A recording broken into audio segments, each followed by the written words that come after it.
How's it going, folks? Today I'm going to take you step by step on how to build yourself a bioactive vivarium using our Project Jungle Bio Kit. You're going step by step, starting out with a bare tank like this 12x18 right here and transforming it into a living jungle like you guys can see by the B-roll I'm using.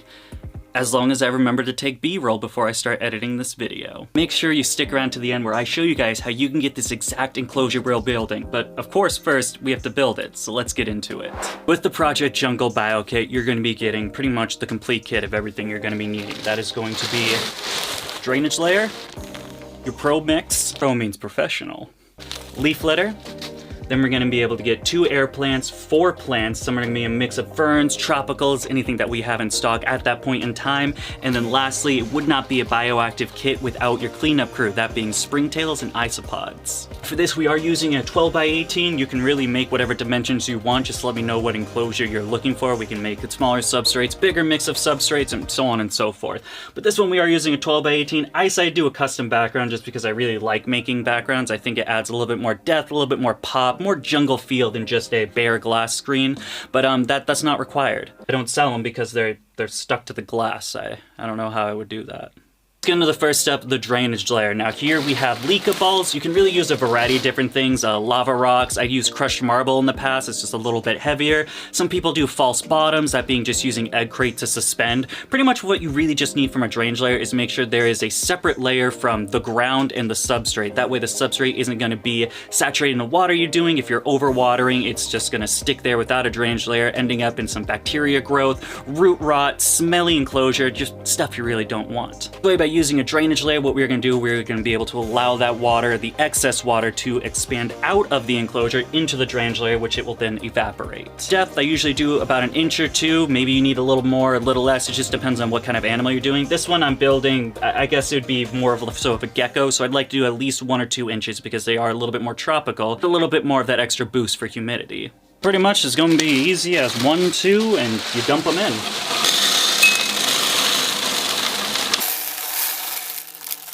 It's that easy, folks. You properly level this bad boy or else it's going to make it really difficult, or I guess a little more difficult for the next step. So we just want a nice flat surface, making sure this thing is as easy as possible. It's not something where you need the doohickey, the leveler. I don't know if that's what it's called. It doesn't need to be that straight, but it's just a little straight, really. About it, as you can see, it's about 1 inch. I like to get it to about at least halfway of whatever this front glass is. If you're using an aquarium, I don't know what to tell you. We're building 12x18s over here. Step is going to have the dividing layer. This can be done with just some simple window screen or some sort of drainage mesh. There's a couple different ones. Personally, over here, we sell the little drainage window screen because it's a nice, cheap, easy thing to do, and it doesn't really have to be fancy. It's going to be a separator for our drainage layer to our substrate. If you just throw the substrate in now, it's eventually going to combine itself into the drainage layer, and the whole point of the drainage layer is to have an area not on substrate where the water can go down. If it gets mixed,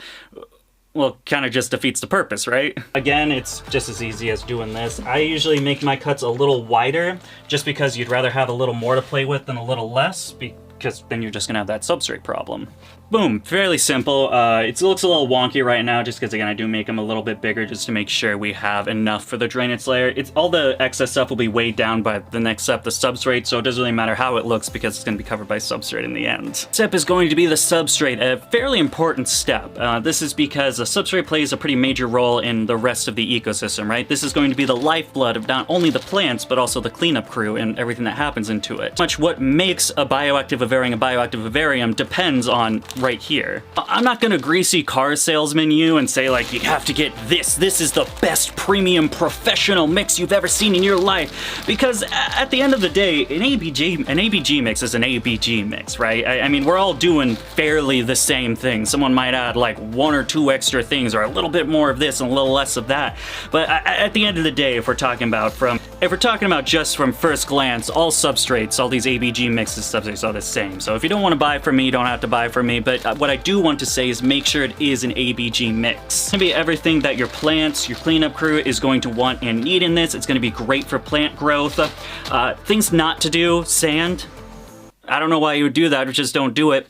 I see some people using stuff like cocoa fiber or just cypress mulch, just a combination of those two.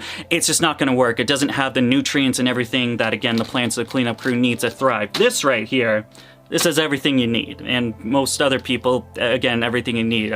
So again, don't gotta buy from me, but do make sure you're using an ABG mix or a really good tropical bio mix when using your substrate. So again, what do you know? It's just as easy as opening the bag up and pouring it in.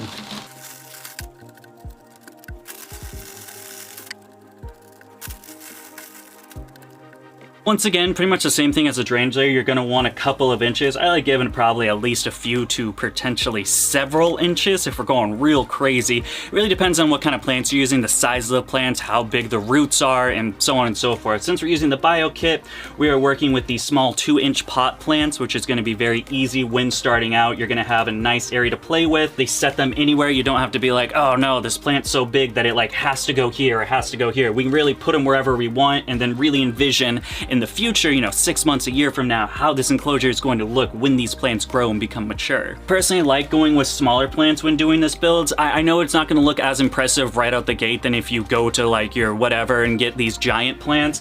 However, if you're getting a plant that's say like, you know, this big and it goes in here, well, a few months later, it's gonna hit the top, and then in 6 months, it's gonna look like a complete disaster of plants everywhere, an overgrown mess for the most part. I'm making bioactive enclosures and bioactive vivariums in general. It is a marathon, not a race. While it isn't gonna look like the pretty jungle in the first week, it's gonna look absolutely fantastic as the 6 month, the 12 month, well, 12 years, it's still gonna look good. Some work needs to be done in 12 years, but this is gonna be an enclosure that's gonna look great through the lifespan of the animal. And that's really what we try to go for when building bioactive vivariums. And why I like using small plants is actually going to bring us to the next step, and that is going to be hardscaping. Here we've just got some cork bark that I have, one of my cork flats, and then a stick. A good old reliable stick. You wouldn't be surprised at how really cool stuff you can make with sticks. Now again, if you're using too large of plants, it's going to inhibit how you can do your hardscaping and how you can make the bioactive vivarium like look really cool. Because if I want to put the cork bark like right here, for instance, this is actually a little too long. I'm going to have to break this. I want it to come out of the door and like this, but I'm like, oh no, my arrowhead is actually 7 inches tall and it's going to block that, so I can't put it there. You don't want that. You want the hardscape to be the primary focus and then your plants to be the accent of that point. Hardscaping is going to be one of my favorite parts. It's the creativity parts where you can really let your creativity thrive, envision how you want the enclosure look, what you want to do with it, and so on. I'm just gonna take a minute and kind of mess around with this for a couple of minutes, and then we'll come back and see what I made, so let's do that. All right, so a few minutes later, this is what I decided to do. I tried a couple of configurations, and I'm happy with how this is.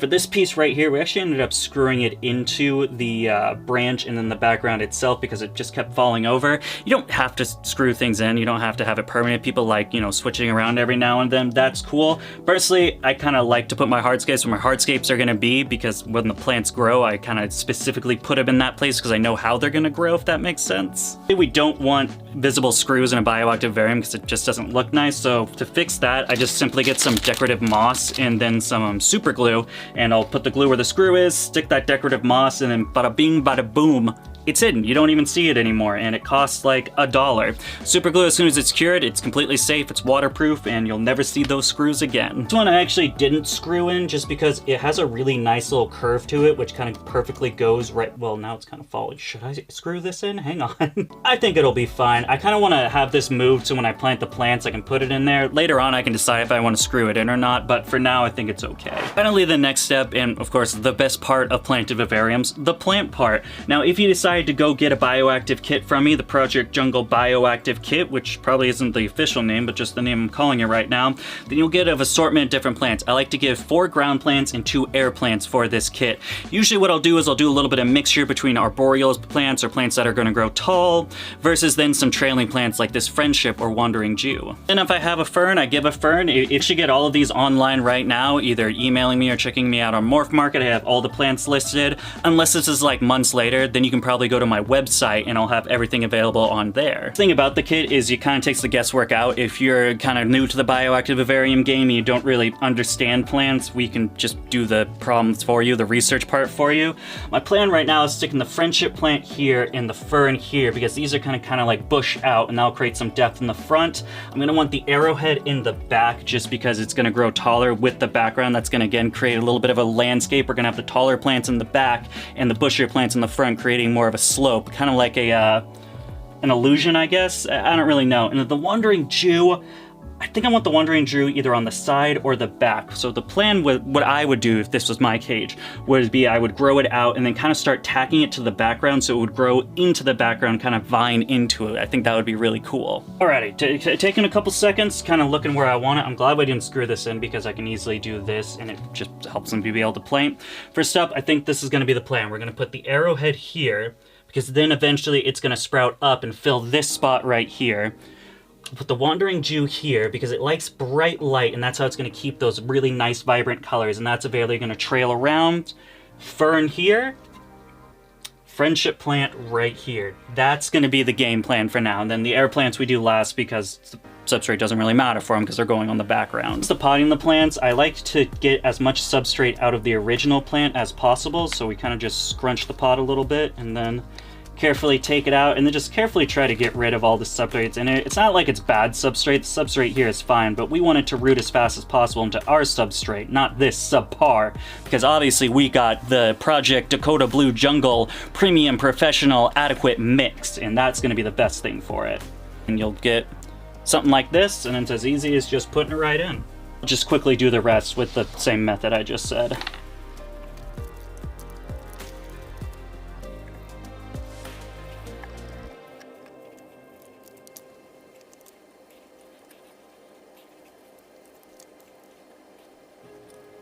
We got the plants all planted and they are looking great. The next step is we want to make sure we generously water them. The first water is going to be very important. You're going to want to make sure the substrate is nice and wet. Dry substrate on a freshly planted new plant is not going to be fun. They are going to get some root shock already, or just some shock because they're transferred from this tiny little pot into this nice enclosure. So we're going to make sure we want everything that the plant's going to need in order to help it root again, get back the moisture, the nutrients it needs to begin growing. Basically all you got to do. I like doing a pretty generous watering, even making sure that the substrate is so wet that you get a little bit runoff in the drainage layer. Don't make a habit of it, but when it's the first time, definitely going to want a wetter substrate than a drier substrate. So for this one, you're allowed to overwater a little bit. Once you start seeing it drain off into the drainage layer, hold your horses, you've done a good enough job, and then just give it a little bit until that soil begins to dry out, and then repeat the process. But adequate watering this time. Don't go overboard every time or else you'll end up with a mess on your hands. Next step is going to be your leaf litter. This is going to be crucial for the cleanup crew, which is going to be the following step after this. Firstly, right here, we are just serving what I like to call Old Reliable. It's not the prettiest leaf out there, but it's not going to be $15. You get it with your bio kit, and it does the same exact job as those pretty leaves. What I do here is kind of just, I artistically will place the leaves instead of just dumping the whole bag and messing them out. I like to kind of artistically place them. They'll end up being degraded by the cleanup crew and then the soil and become nutrients for the soil, but for starting out, you know, you don't have the wicked cool plants because you want to have an actual nice bioactive vivarium that with longevity, but these leaves will just give it a little bit of that extra perk, making it really finesse. Alright, let's put these leaves in. Next step, you're going to be adding your cleanup crew. This is where we get the two little deli cups. This one's going to be the springtails, and the next one we're going to add is an isopods. Usually, it really doesn't matter if you do this beforehand or secondhand. Usually I'll just like move the leaf litter up and then pour it in, and then just kind of mix it about in here and then hide it with the leaf litter again. So you don't just get like leaf litter and then there's like a deli cup's worth of charcoal right there, but it does the job either way. We're going to be your isopods. You get a little pack of 10 when we're talking about this is about building a bioactive setup, not my kit, I'm sorry. How's it going, folks? Today I'm going to take you step by step on how to build yourself a bioactive vivarium using our Project Jungle Bio Kit. For right now, we are using the 10 powder blues that comes in the kit, so pretty much it's just as easy as going bloop, bloop. And then again, I'll just take that moss and kind of push it around so it's not like it was just placed there, but it was placed there purposefully, which obviously that's what we did. Leaf litter is going to be important for a couple of reasons. Number one, it does great as almost like a humidity shield, so it's going to keep the soil moisture in because instead of evaporating straight from the air to soil. You got soil, leaves, then air. So it's going to keep your soil moist a little bit longer, which definitely helps with cutting down on the maintenance part, which is pretty much just watering the plants and then grooming them every now and then when they become overgrown. Bioactive, once you get it set up, man, Bioactive is just so easy. Not only that, it is going to be food for the isopods as well. So isopods will be able to hide in here instead of you're putting some more of a smaller gecko that might be able to eat the isopods. They have a little bit of a safe haven, and they will end up eating those leaves and then breeding in the leaves as well. All this enclosure is looking great. We just have one more step, and that's finally putting these little air plants in. It doesn't really matter what step you do the air plants. I just do them last because I want to make the bottom all good and know where everything is, and then we'll kind of put the air plants around that, if that makes sense. Once the air plants are in place, you are pretty much good to go. We just got to close up this enclosure and it is set, man. Like I said, fairly easy. It's not as complicated as you would make out, just as long as you are doing the proper steps, you know, the drainage layer, the the separate screen, whatever, substrate, plants, and then just watering plants, you're pretty much good. Go ahead and move this guy back to where it's gonna go, where the plant lights are, so we can help grow and establish, and then we'll be talking about what to expect your first couple weeks, and then finally how you can get this exact enclosure that we just built.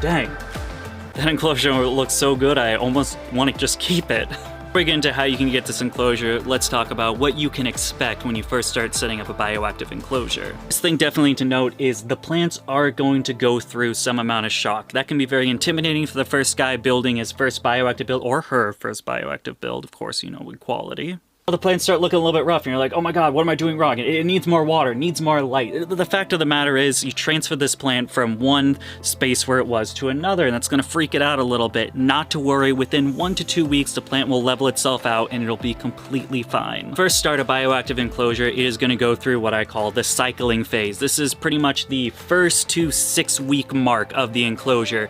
Some funky stuff start happening. You're going to get some mushroom pop-ups, some mold pop-ups. There's going to be mold one day, and then the springtails are going to get to it and it's going to be fine, so on and so forth. This cage is going to do some funky stuff for those first 6 weeks. Now, this is usually why we have a grace period of around, again, 4 to 6 weeks before you put an animal in there. Number one, depending on the size of the animal, it could actually end up trampling the plants. If they're not well rooted or anything, it could end up destroying them, and then, well, you kind of waste your money on plants and they died. The thing is, again, that cycling. Funky stuff is going to happen. I've done straight cycling from the enclosure, so day one I build the build, I put, like, for instance, my first one, I put morning geckos in. They were in there when that cycling was happening. Nothing happens to them. It's a completely natural process, but people can be wary of that. People can freak out. Oh my god, mold. Oh my god, mushrooms. What's going on? So if you are one of those people, give it that 4 to 6 week grace period. If you are putting a larger bodied animal in there, I'd say pretty much any adult gecko and so forth, give it that 4 to 6 weeks to make sure those plants are thriving, they're established, they're rooted, and they're good to go. And then the last thing I say note, which might not happen every single time, but it's something to look out for, you might end up getting a fungus gnat outbreak. Now, fungus gnats are everywhere, and we all know, if you're a crested gecko owner especially, you know about fungus gnats. I absolutely hate them. They're so annoying, and unfortunately, it does seem very common in most starting up bioactive enclosures that fungus gnats do like them, prefer them, and you'll end up getting a bloom of them. While it can be a very major annoyance, it's not really necessarily a problem. It won't affect the animal, it won't affect the build in any way, and as long as you did end up putting in springtails, as if you couldn't love those tiny little white bugs enough, springtails actually will outcompete the fungus gnats for food, and they will eat the fungus gnat eggs. So as soon as you have an established colony of springtails in your enclosure, the fungus gnats kind of disappear. It seems to be the standard like 2 to 3 months. It kind of does. They pop up, they go, they get outcompeted, the springtails eat the eggs, and they eventually just disappear from your build. And I'll sum that up the first couple of months of bioactive enclosures to be like the growing pains of it. Once it's well established, you won't really have these issues, but it's just that getting started phase, you know, that recycling and everything that goes into that. That we're done with that, we can finally talk about how you can get this enclosure. You can get this enclosure, but how, Dakotah? How can you get this magnificent, personally and professionally built enclosure? Well, boys and girls, this enclosure will actually be available at the next reptile show I'll be going at, the Show Me Snake Show in Springfield, Massachusetts. Our first show of the year, and ironically, it's the first show of the year and the first show where we are doing this expansion. That means it's the first time you guys get to see the new build. Not one table this time, 2 tables. We got all the products, nice. It's gonna be a really nice looking table, and this enclosure will be available. Best part is, if you are going to that show and you happen to watch this video beforehand, if you give me the promo code, you will save 10% automatically off of this cage. The code is going to be "the moss grows on the tokay's belly." You will have to say that to me. You cannot come to me and say, "I watched the YouTube video, can I get 10%? No. You will have to walk up to me and tell me to my face, "Dakotah, the moss grows on the tokay belly." Then and only then will I give you 10% off this enclosure. Time goes on and we get a little bit more established in the bio market space. We'll have probably a few of these. I'd mentioned probably like 2 to 3 at least of these custom cages available at the shows. So mark your calendars when I go to shows. I'll go to pretty much all of them in New England, especially the Show Me Snakes ones, and you guys can see cool cages and get them. Or if you happen not to be in the New England area and you're say in California and don't want to make the 2,500-mile road trip up to see me at the show, a little rude, but okay. Not to worry, because while you can't get this specific enclosure, we have a bunch of custom cages and a variety of products for the Bioactive lover. It's great for you if you guys are actually interested in the Bioactive kit that made this cage right here. Now, this is before March. What you're gonna wanna do is go to my Instagram. I have saved stories of the full product list. Then either send me a DM or email me. There's the email down there in the description below, and we can get you set up and sorted with a Bioactive build. Or if this is after March, it means I finally got off my butt and actually built the website to have a storefront, in which case you just got to go to DakotahBlueExotics.com. Again, after March. I'm not doing it before the show. I'm lazy. It is what it is. That is going to wrap it up for today, boys and girls. I hope I taught you a thing or two about Bioactive cage building in a fun-tertainment, edutainment sort of style. Let me know what you guys think of the build. As always, thank you so much for taking the time of your day to follow us over here at Dakotah Blue Exotics. If you guys want to see some more Project Jungle videos, here's a playlist of all the Bioactive builds we did, or the last build we did right here. As always, thank you so much. Until next time, goodbye.